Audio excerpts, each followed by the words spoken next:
Hello there, Seraphim17 once again. This is a demo walkthrough of Thymesia, or Thymesia. I don't know how you pronounce this game. What I do know is that this game dresses like Bloodborne and plays a lot like Sekiro. So it is an interesting Souls-inspired dalliance into this Plague Doctor mask-wearing character who could have been ripped immediately out of Dishonored and then stuck into this wonderful designed area. And the demo itself is a little small slice of what the game will be offering when it comes out in August. It has an August release date, and the demo itself features nothing but what you are given via this tutorial. And you need to be careful here as well, guys, because if you've played this before or you've got to the end, you have a bunch of skills that you can use, but if you start a new game, you have to wait for the tutorial to explain the skills before it lets you use them. And it's pretty frustrating, if you ask me, and pretty stupid, because the game is much more competent and much more interesting when you can use all the abilities on these opening areas. But the only way to do that is to get to the end of the demo and then backtrack through the area, and because the enemies respawn due to the Souls mechanics, you can then use all your skills on them and take them down expediently and make the game look a lot more interesting than what you're seeing right now. So, in this early area here, I don't even think I can parry yet. You can't parry, or I might be able to parry, not that you'll see me doing too much of it, but you can't use your claw move to bank the damage or any of those mechanics, because you have to wait for the game to tell you that you're going to be able to do it. Like this mechanic here, the plague weapons. So if you charge the claw ability and you hit an enemy, you will steal essence from that enemy, which will give you access to a one-time use move. And the moves themselves are kind of underwhelming in their damage and what they do. They look quite fancy, which is something at least. And if you want to get it again, you have to steal it again. So it breeds this system of like stealing weapons from your enemy by doing this awkward charge move, which is also the same thing that banks in the damage that you're doing on enemies. So if you look at his HP bar here, you'll notice there is a white bar and a green bar. The green is the build-up of the bleed that you're putting on these enemies, the wound they call it in this game. And then if you use your claw, you will bank a little bit of that green bar. It reminds me of a game called Resonance of Fate, which is a significantly better game than this. And here, it doesn't make any sense, because you can fill a full bar like this, and then when you use the claw, it does not bank all the damage that you do. And I feel like either there's an upgrade that's limiting this to make this seem difficult, because Souls-likes want to be difficult because Souls invented difficulty. And I think that it makes the game feel vastly unsatisfying, because when you spend the time to stack a bunch of damage, why can't you then cash it in a satisfying format? And there's a lot of tutorials that pop up when you start getting attacked as well, which get in the way of the gameplay, which is a wonderful idea for a demo to leave a sour taste in the player's mouth. But to kind of get down to the deep dive of what the game is, this demo is like 4 enemies, and then 2 elites, and then an elite spear guy you won't see in this walkthrough, and then a boss. And that's about it. There's not really much to do. You can't seemingly level up, it doesn't seem like. You can't find anything worth having in the demo outside of a little bit of lore if you're interested in that type of thing. And the combat seems to be solely focused on parrying. And I say solely focused because you don't really have the tools to do anything else. And I'm not going to parry much in this walkthrough because I'm not a big fan of parrying anymore. It annoys me. So I'm going to use all the other tools the game offers, and you're going to see just how ineffective they are and how long it takes me to kill these basic enemies. And the one huge thing that stands out in this game is how much recovery time you get when you attack. So you'll notice here on this enemy, I'm attacking him once or twice, and then I'm dodging backwards into a sprint.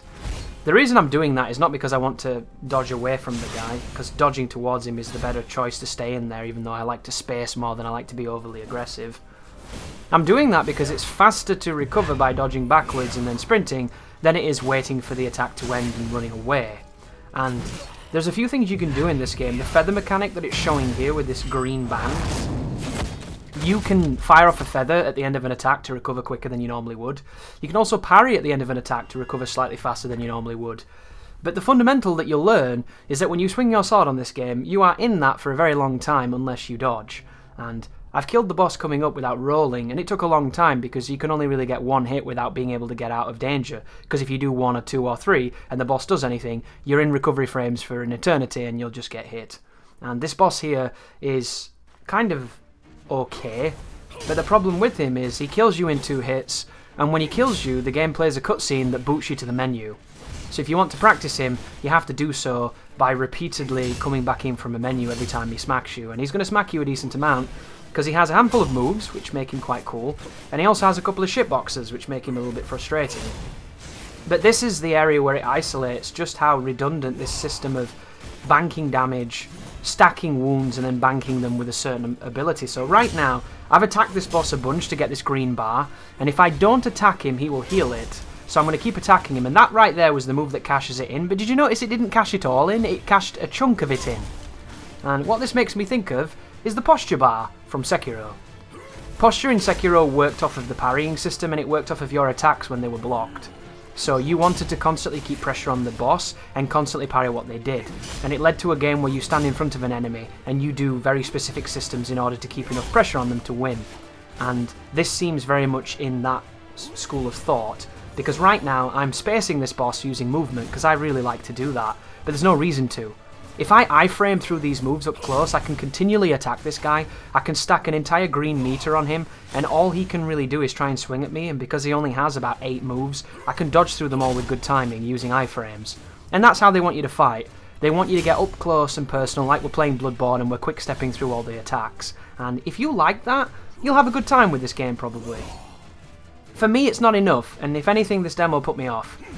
I was quite excited for this, and then the systems just aren't there for me at the moment. And admittedly, it's a very basic demo that doesn't give you all the tools, and I will be trying the full game, but I just found it completely lacking in almost every conceivable way, and the thing that pissed me off the most was the fog.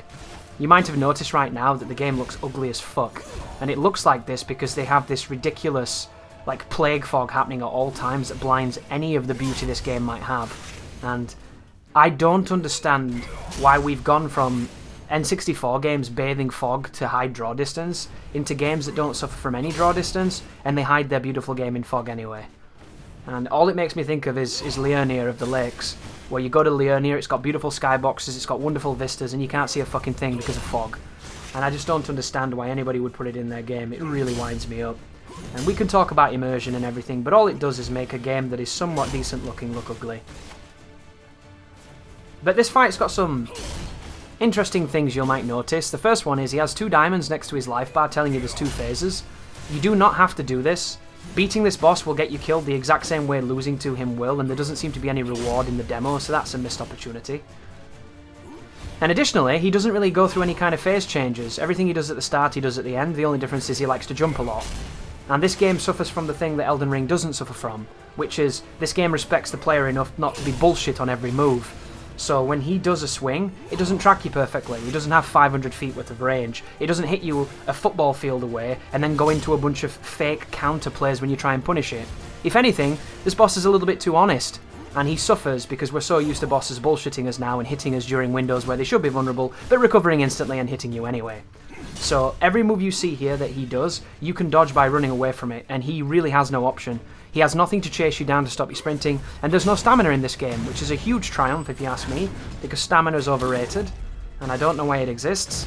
But that's the end of the demo, guys. What did you think? Did you like it? Will you be playing it? But thank you for watching, and you take care.